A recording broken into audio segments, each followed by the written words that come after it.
Bom dia, meus irmãos. Graça e a paz de Jesus Cristo.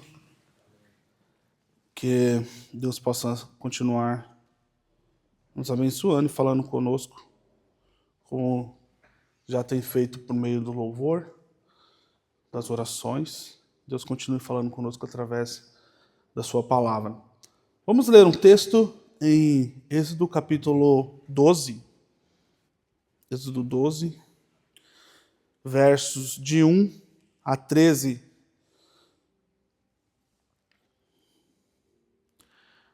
Nossa pregação nessa manhã tem por título Quando Deus escreve uma nova história. Quando Deus escreve uma nova história.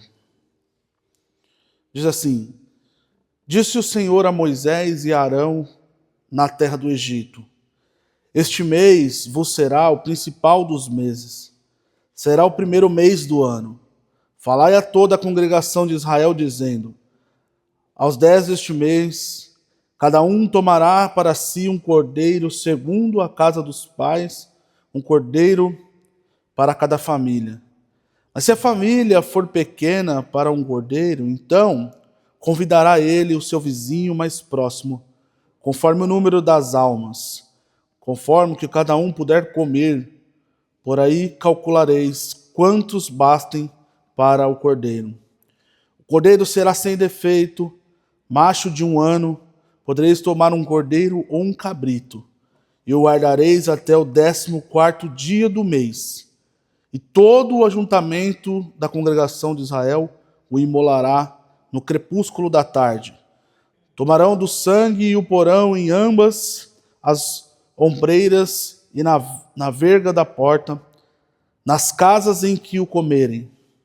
Naquele dia comerão carne assada no fogo, com pães asmos e ervas amargas o comerão. Não comereis do animal nada cru, nem cozido em água, porém assado ao fogo, a cabeça, as pernas e a fressura. Nada deixareis dele até pela manhã. O que, porém, ficar pela manhã, queimá-los-eis. Desta maneira o comereis: lombos cingidos, sandálias nos pés e cajados na mão. Comê-lo-eis à pressa. É a Páscoa do Senhor. Porque naquela noite passarei pela terra do Egito e ferirei na terra do Egito todos os primogênitos, desde os homens até os animais. Executarei juízo sobre todos os deuses do Egito. Eu sou o Senhor. O sangue vos será por sinal nas casas em que estiverdes. Quando eu vir o sangue, passarei por vós, e não haverá entre vós praga destruidora, quando eu ferir a terra do Egito. Bom, nós estamos falando nesses dias sobre a trajetória de Moisés, sobre a trajetória desse grande homem de Deus que foi escolhido por Deus, juntamente com o seu irmão, para uma missão nobre, ou uma das mais nobres missões que o povo de Israel ou os hebreus já tiveram e foi capaz de liderar, que foi a ação de Deus por meio de Moisés para livrar o povo de Israel de dentro do Egito, de uma escravidão que já durava mais de 400 anos. Imagina só, quase meio milênio, né? Nós temos de escravidão. E para alguns, ou eu acredito que para a maioria dos israelitas, dos hebreus, né, que estavam na terra do Egito, era quase ou impossível que algo desse feito acontecesse, que eles fossem libertos. Pensa bem, 400 anos de escravidão. Essa geração que saiu do Egito é uma geração que não sabe o que é ser livre. Para eles, a escravidão é tudo que existe. Para eles, estar sobre a vassalagem, sobre as ordens do faraó é a única coisa que existe. Eles não conhecem a liberdade. Eles não sabem o que é trabalhar sem um chicote em suas costas, sem ter que produzir algo para alguém, sem ter esse retorno. Viver como escravos. Eles não conheciam esse outro lado do mundo, essa outra forma de se viver, uma forma livre, uma forma de liberdade para louvar e adorar ao Senhor. Então, primeiramente, nós falamos sobre o nascimento de Moisés, em que ele é guardado por Deus, mesmo antes de fazer alguma coisa para Deus, ou ser capaz de fazer alguma coisa por Deus, até mesmo de entender, Deus guardou Moisés. Na última pregação, nós falamos sobre o chamado extraordinário de Moisés. Destacamos que Moisés, o próprio Moisés, sabia da sua incapacidade de liderar aquele povo. Um servo de Deus, irmãos, ele sabe que ele é incapaz de convencer as pessoas, de liderar o povo de Deus.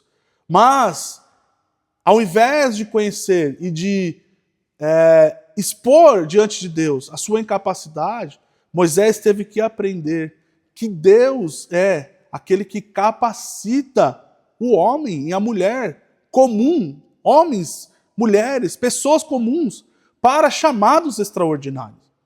Então, cada um de nós aqui temos um chamado extraordinário, que é a Missio Dei, ou a missão de Deus.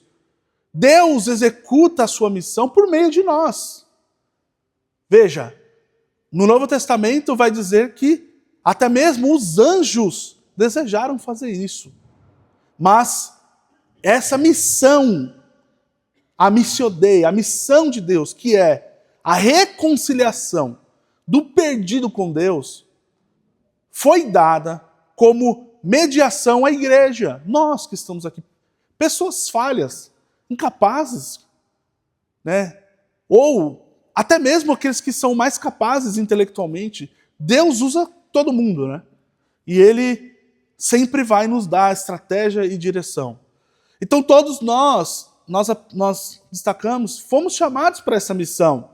Pessoas comuns, que até podemos olhar e falar, eu não tenho capacidade de fazer isso que está sendo proposto, né, para mim. Isso que o pastor pediu para mim, né? Não tenho capacidade de liderar, de pregar para os adolescentes ou para as crianças. Mas, acima das nossas limitações, meus irmãos, nós temos que crer no poder capacitador de Deus. Nunca esqueça isso. Deus é especialista em trabalhar com pessoas que não têm capacidade ou que acham que não têm capacidade. E no meio do caminho ela vai descobrindo a sua vocação, vai descobrindo que tem uma habilidade aqui, outra habilidade ali. Deus vai usando essas habilidades para abençoar outras vidas. E aí, a trajetória de Moisés vai continuando e ele, junto com o seu irmão agora, e passa por várias coisas, nós pulamos várias etapas, entre elas a parte das pragas, inclusive a Páscoa, da qual nós lemos aqui o texto, que é muito conhecido, geralmente lá para o mês de abril, né? A gente está sempre retornando ao texto da Páscoa. É um texto que está localizado em uma das pragas. Ele está entre a 9ª e a 10ª praga. Na verdade, a Páscoa faz parte da própria 10ª praga, que era o juízo de Deus sobre o Egito, que culminaria na morte dos primogênitos, dos homens aos animais. E então, eu queria nessa manhã analisar a narrativa ou essa passagem da Páscoa dentro da narrativa da trajetória de Moisés, dentro da narrativa da libertação do povo de Israel. Porque, de certa forma, a Páscoa, ela é o início do recomeço da história do povo hebreu. Assim como para nós hoje, que a Páscoa, que nós não celebramos a Páscoa como cristãos, porque Jesus instituiu a ceia para nós cristãos no lugar da Páscoa, mas nós sempre, todo ano, lembramos da importância que tem a festa da Páscoa, e isso nos faz lembrar, e sempre nós precisamos fazer a ligação direta entre o cordeiro imolado no Egito com Jesus, que é o verdadeiro cordeiro. Então, a Páscoa, essa narrativa é extremamente importante para nós. Essa passagem, ela é extremamente importante para nós. Porque assim como o povo hebreu teve o seu recomeço, o recomeço da sua história, que era a libertação, a liberdade da escravidão egípcia, nós, marcado pela Páscoa, nós também temos a nossa liberdade do pecado marcada pelo sangue de Jesus, pelo sacrifício de Jesus, realizado na festa da Páscoa. Então, isso tem um simbolismo muito grande para a gente. E é importante, eu queria, como eu disse, eu queria expor aqui nessa manhã, essa passagem, um pouco descolado daquilo que a gente sempre prega todo ano no período da Páscoa, mas analisar essa passagem dentro da narrativa do Êxodo e desse novo recomeço. Analisar por meio dessa perspectiva, da ótica de que Deus estava começando ali uma nova história por meio da instituição da Páscoa. Então, o recomeço da história dos hebreus, meus irmãos, rumo à terra prometida, foi marcado por algumas características que veremos hoje por meio dessa narrativa ou dessa passagem da instituição da Páscoa. Só para nós fazermos um parêntese e contextualizar, essa Páscoa dos hebreus, ela quase que não tem nada parecido com a nossa Páscoa, né? Eu acho que todo mundo aqui deve saber disso, mas é importante salientar. E eu não estou dizendo contra o chocolate, tá? Não estou dizendo isso. Se você tem planos para me dar chocolate, por favor, não pegue essa pregação como exemplo de que eu estou criticando o chocolate. O contexto é totalmente diferente. O fato é que a Páscoa foi instituída, como eu disse, no meio da nona, entre a 10ª praga, e que marcaria o juízo de Deus sobre o Egito. E as pragas, elas foram o meio pelo qual Deus decidiu marcar de uma vez por todas a libertação do povo de Israel do Egito. Foi por meio das pragas. E as pragas, elas eram uma forma de Deus afrontar os deuses egípcios. E se nós formos pegar, nós não temos tempo e nem propósito para isso, cada praga em que o povo de Israel, o povo hebreu foi poupado dela, e o Egito não, Deus estava ali desafiando, não numa luta franca, porque Deus não precisa entrar em luta franca com ninguém, mas pondo ao chão os deuses egípcios.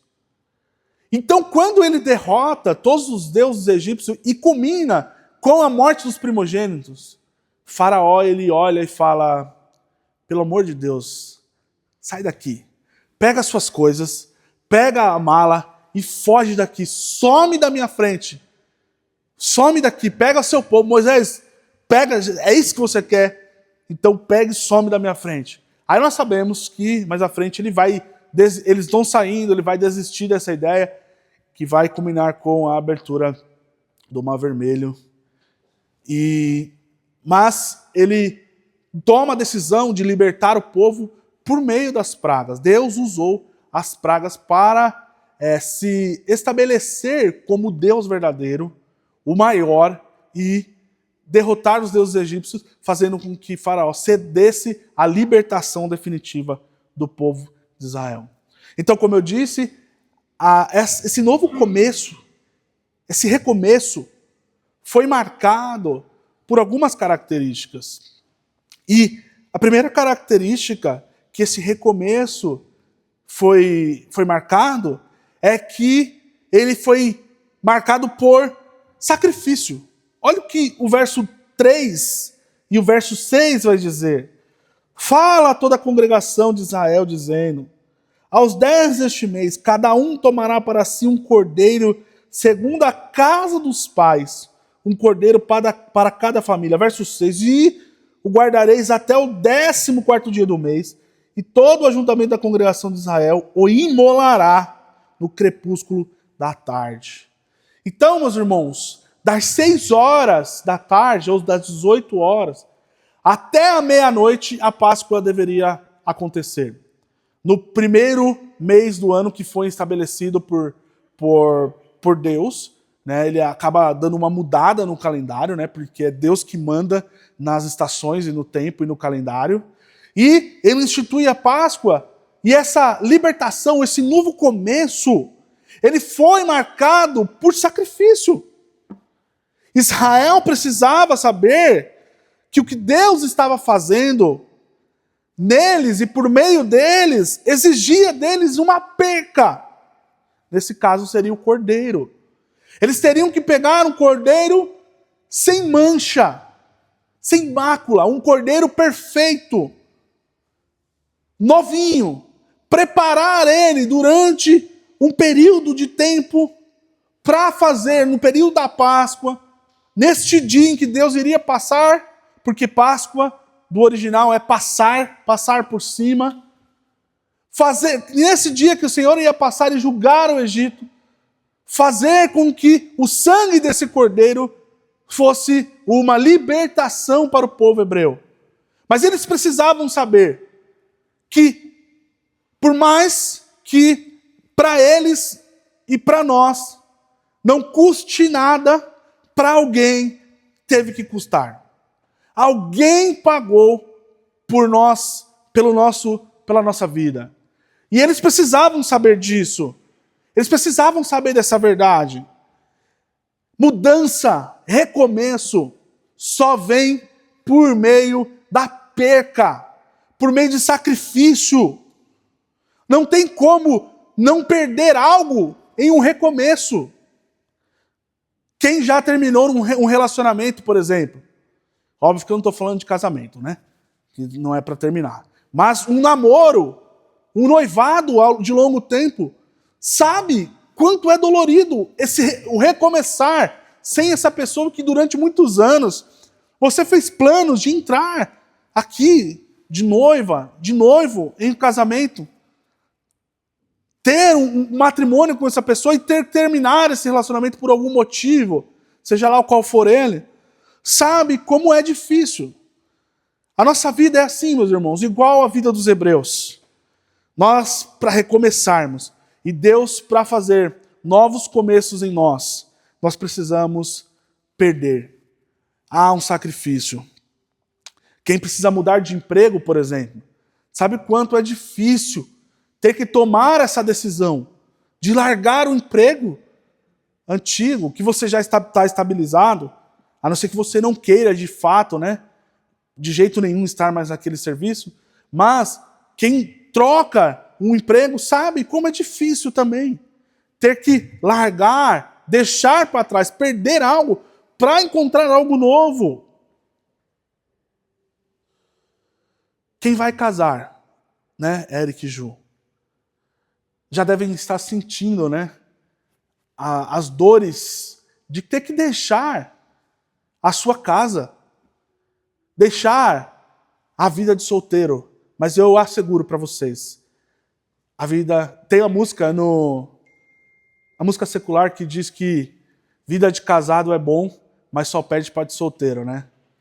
Gente, isso é mentira, tá? Eu fiz 6 anos de casado e posso assegurar para você que a vida de casado é bem melhor. Mas ela vai exigir algumas coisas. Do Eric e da Ju, por exemplo. Exigiu de mim da Ellen. O pastor Salmonim também sabe que isso é uma verdade. Existem coisas que nós fazíamos como solteiro que não dá mais para fazer. O que é isso, gente? Para recomeços ou coisas novas, nós precisamos perder algo. Nós precisamos sacrificar algo. Recomeçar sempre vai custar algo de nós. Irmãos, eu prego a palavra desde os meus 18 anos. Mês que vem eu faço 34 anos. Boa parte desse tempo, desses quase 16 anos, eu passei a minha vida pregando em casa de recuperação, em Fundação Casa. E eu sei como é difícil, principalmente em casa de recuperação, para um viciado, um adicto, né, como eles dizem, um adicto, largar as drogas. Às vezes a gente olha assim, dá até vontade de falar, com o perdão da palavra, isso é safadeza. O cara não quer largar. Mas quando você entra, até numa questão biológica e científica, você vai ver que não é simples, ele não quer largar. É difícil. Recomeço é difícil. Arranca uma parte da gente. Uma parte que às vezes a gente não quer largar. Então os hebreus, eles precisavam saber disso, que aquele cordeirinho que eles estavam guardando, às vezes com muito carinho, precisaria ir ao sacrifício. Ia precisar ser imolado, assado, de uma certa forma, de uma maneira padrão, e o seu sangue passado nos umbrais das portas. Por isso, meus irmãos, não é fácil recomeçar, mas precisamos saber que Deus é poderoso para fazer novos começos na nossa vida. Deus é poderoso. O pastor tem pregado constantemente aqui sobre Paulo. Quem é um exemplo melhor para falar sobre novo começo do que Paulo, meus irmãos? Pedro não negou Jesus e um tempo depois, não muitos dias depois, foi restaurado pelo Senhor Jesus Cristo lá naquela praia, depois de não ter pescado nada a noite inteira. Jesus restaura o ministério de Pedro, faz dele um dos cabeças da igreja primitiva. Paulo, o perseguidor, o cara que matava a igreja, matava os cristãos, melhor dizendo. Ou há indícios, pelo menos, disso. A Bíblia não diz, mas há indícios históricos disso. Que arrastava mulheres pelo cabelo para ser julgadas, porque haviam aceitado a fé cristã, num caminho de Damasco, que alguns dizem que ele caiu do cavalo, mas não está escrito, né, gente? Mas que ele tem um encontro real com Cristo ressuscitado, que faz uma pergunta crucial: por que você me persegues, Saulo? Por que você está me perseguindo? E ele responde: Senhor, quando foi que eu te persegui? Ele reconhece que é Jesus. Ele reconhece que ali na frente dele está o Messias que ele havia tanto esperado. Quando que eu te persegui, Senhor? E aí Jesus disse que ele havia perseguido a igreja. E Deus fez de Paulo o escritor de mais da metade do Novo Testamento.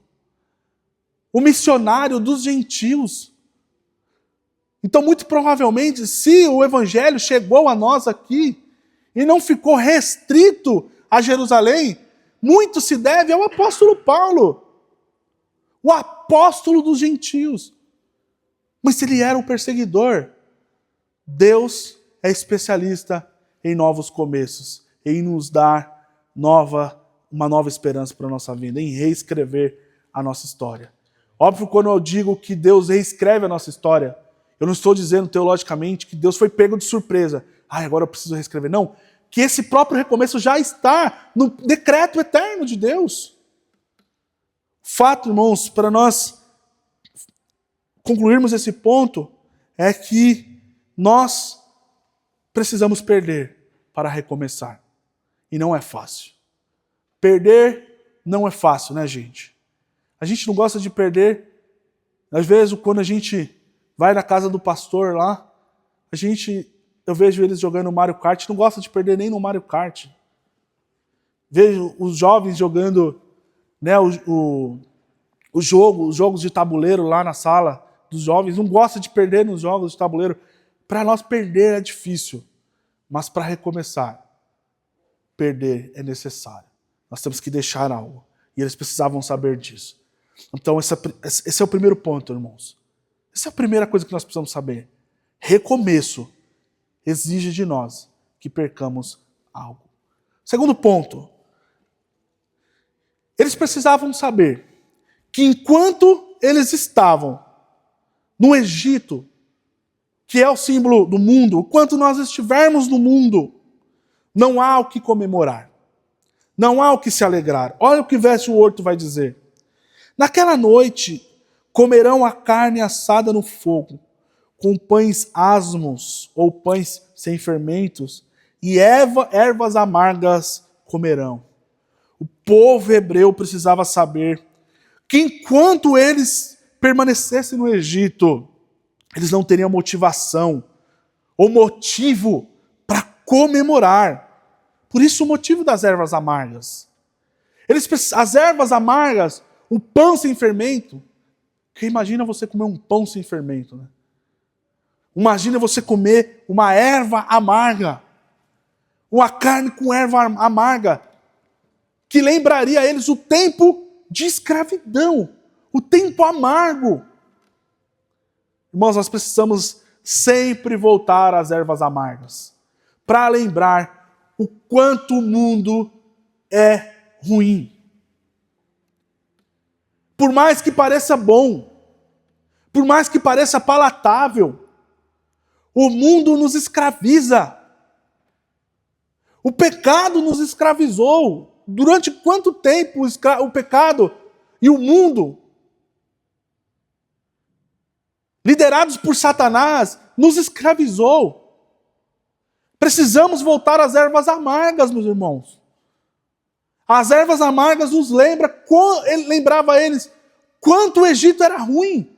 Lembra, nós começamos aqui dizendo que essa geração não sabia o que era viver livre.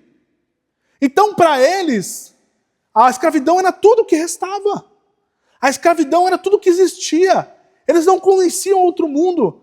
Então, para eles está bom, mas Deus, por meio das ervas amargas, fez eles lembrar. Porque Deus é lúdico, misericordiosamente lúdico conosco, porque senão nós não o entenderíamos.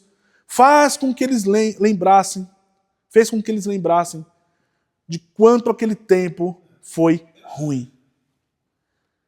As ervas amargas precisam nos lembrar disso, meus irmãos.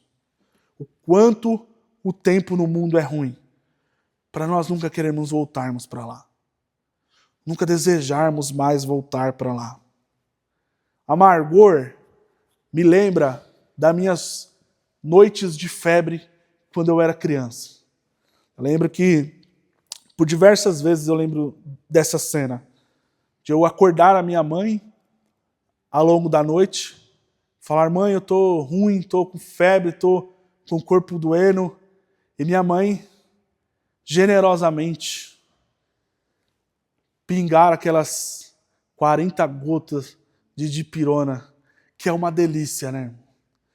Ou ibuprofeno, e para quem já tomou para cólica o Buscopan. Então, o amargor me lembra disso. Então, minha mãe vinha com aquela, ou na colher ou num copo, né?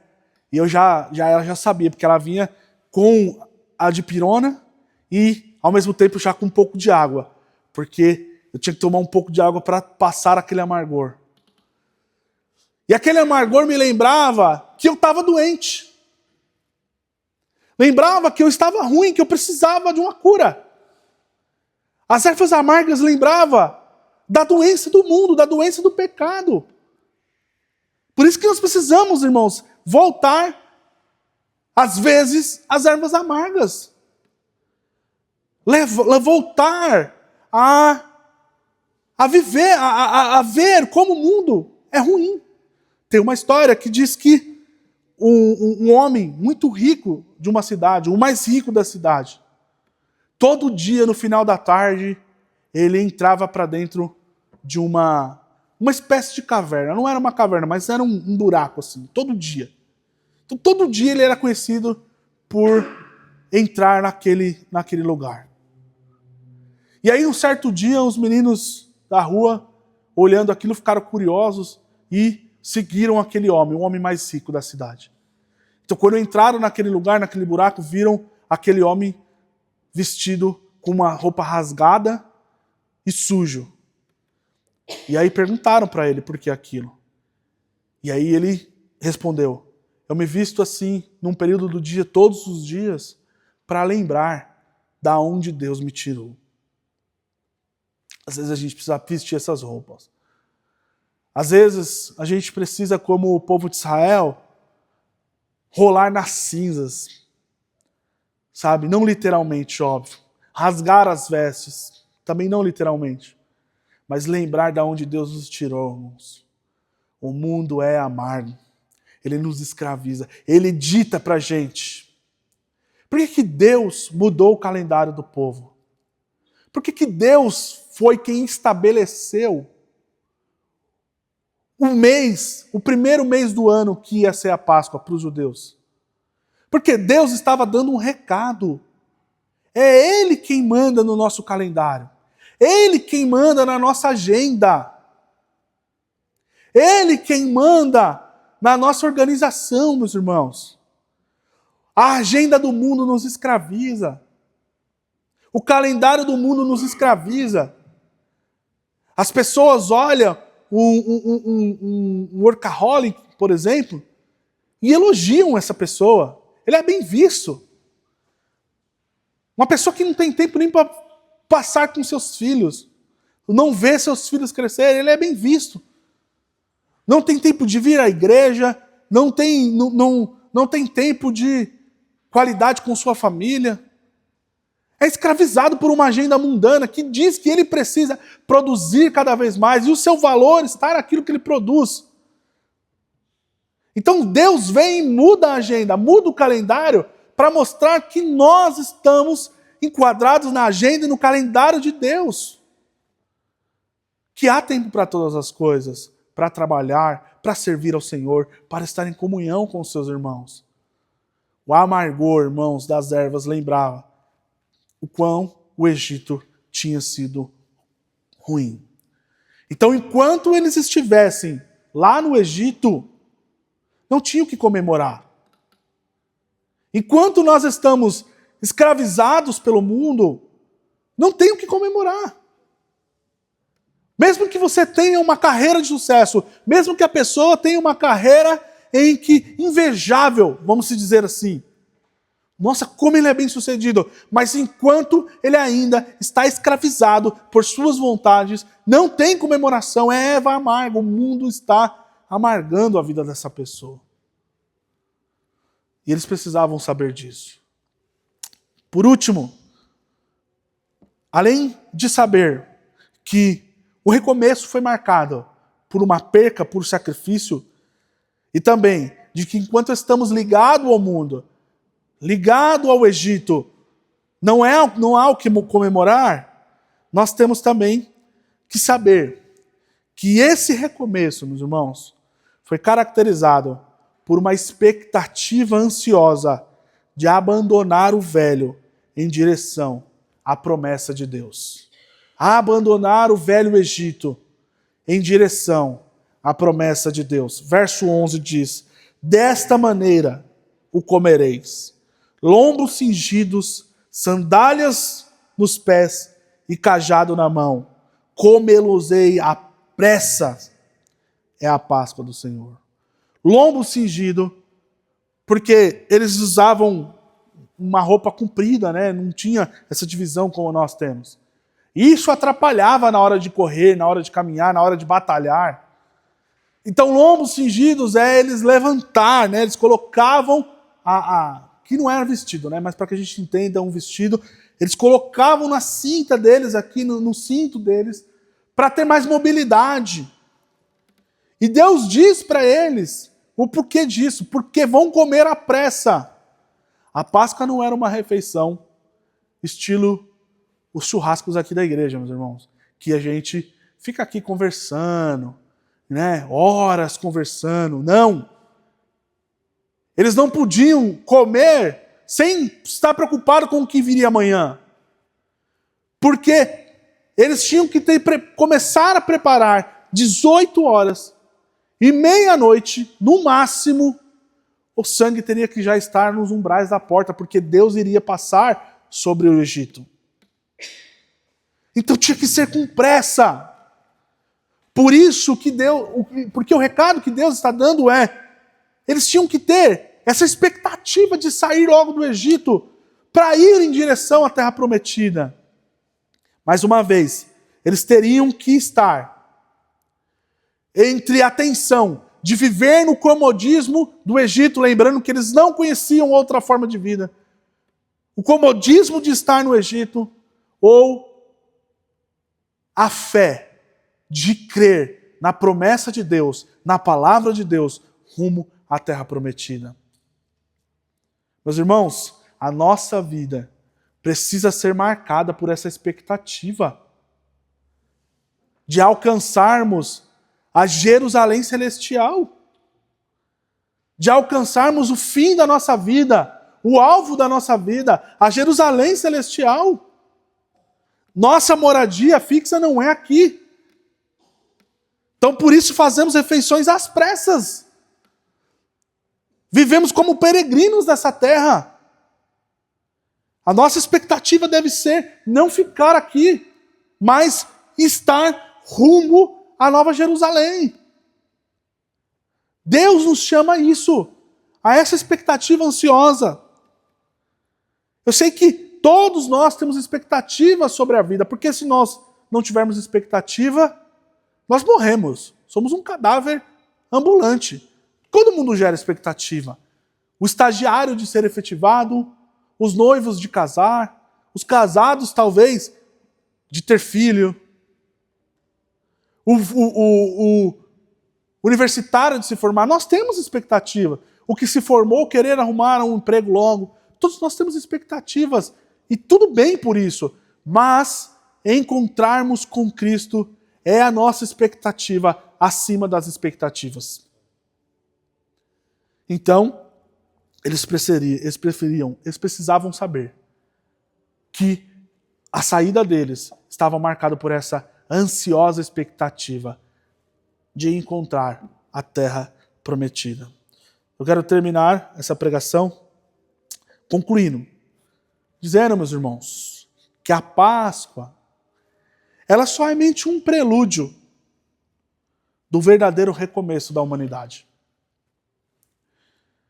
Assim como o sangue daquele animal passado nos umbrais das portas marcava a casa dos hebreus e livrariam eles da condenação, do juízo de Deus, assim o sangue de Jesus sobre nós nos livra da condenação eterna. É isso que a Páscoa nos lembra. É isso que essa narrativa vai nos lembrar.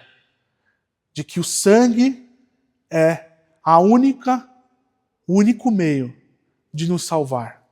O sangue de Cristo. Somente por meio de Jesus nós temos liberdade, não agora do Egito, mas do nosso verdadeiro inimigo, o pecado e o mundo. Então, o sangue de Cristo, o sacrifício de Cristo, nos deu o direito, a condição, essa é a melhor palavra, a condição de vivermos uma nova história. Deus, Ele recomeçou a história da humanidade por meio do seu Filho, quando Ele ofereceu seu Filho em sacrifício e nos resgatou de volta a Ele. Curve sua cabeça. Obrigado, Senhor, por essa palavra. Nós agradecemos ao Senhor por falar ao nosso coração.